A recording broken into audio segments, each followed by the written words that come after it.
Coming to you from Boston, folks, inside the TD Garden.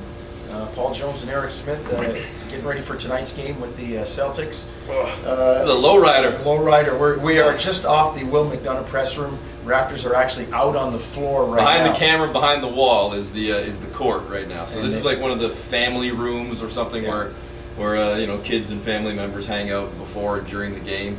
So not a bad little setup. Well, for the Raptors, any drinks? No drinks. Not till later. For the Raptors, the setup tonight will be, and we talked about it, and you can tune into the pregame to hear about it. Jay Triano, Eric told you about running. I asked Micah Nori about it. It's the paradox for Toronto.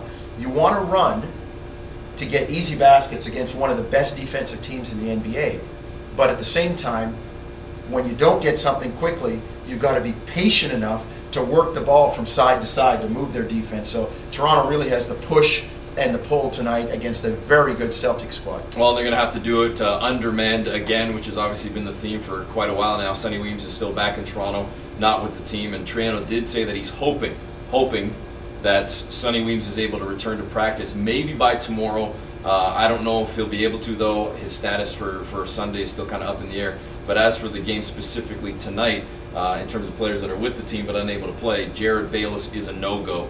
He will not play tonight, so Calderon starts. Barbosa backs up. Barbosa, Bargnani, and Johnson are all expected to play, so Bayless is the only one in terms of somebody sidelined, except for the guys that, again, are back in Toronto, like Weems and Peja Stojakovic, who continues to be on the shelf with that bad knee. Well, Raptors have broken off. They had a long losing streak against Boston. They won that game in November.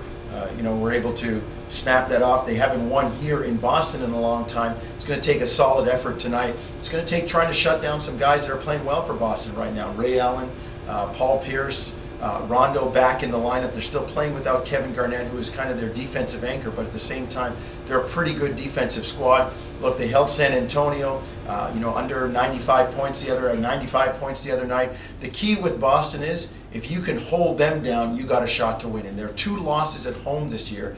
They have been held under 90 points and shot under 47%. So it's all about the defense when you come into this place. They are a very difficult team to try and outscore. Can I just get on my soapbox for 1 second about something too, totally unrelated to the Celtics and Raptors? But I just had to mention this because I know you and I discussed it a little bit yesterday. Okay, I know it's coming.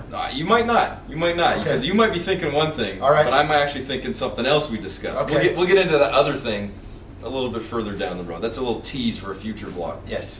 Jared Dudley, who is a nice guy, met him, good dude, interviewed him a couple of times, follow him on Twitter, all that stuff.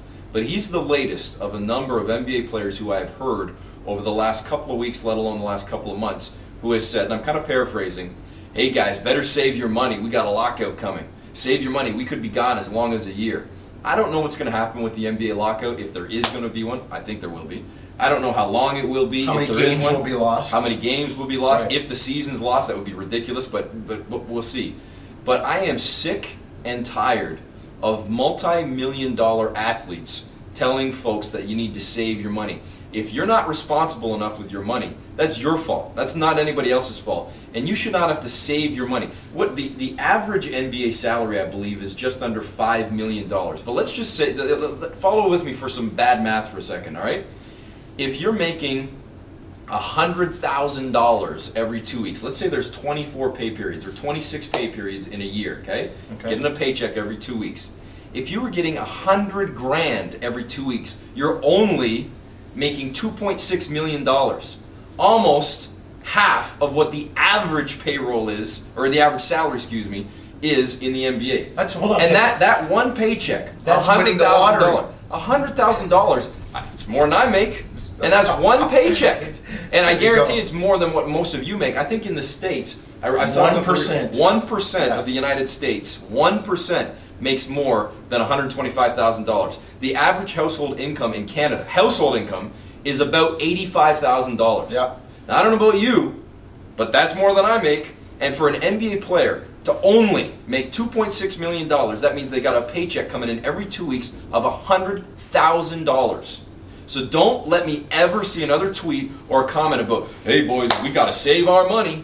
Give me a break, Jonesy. Okay, the soapbox down? Soapbox is away. I know it has nothing to do with the Celtics and Raptors, but I had to get that out. And there'll be more coming, folks.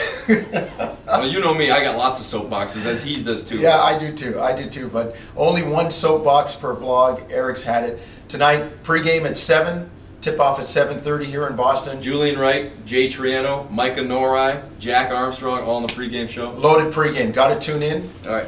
We'll talk to you then. 7:30 tip.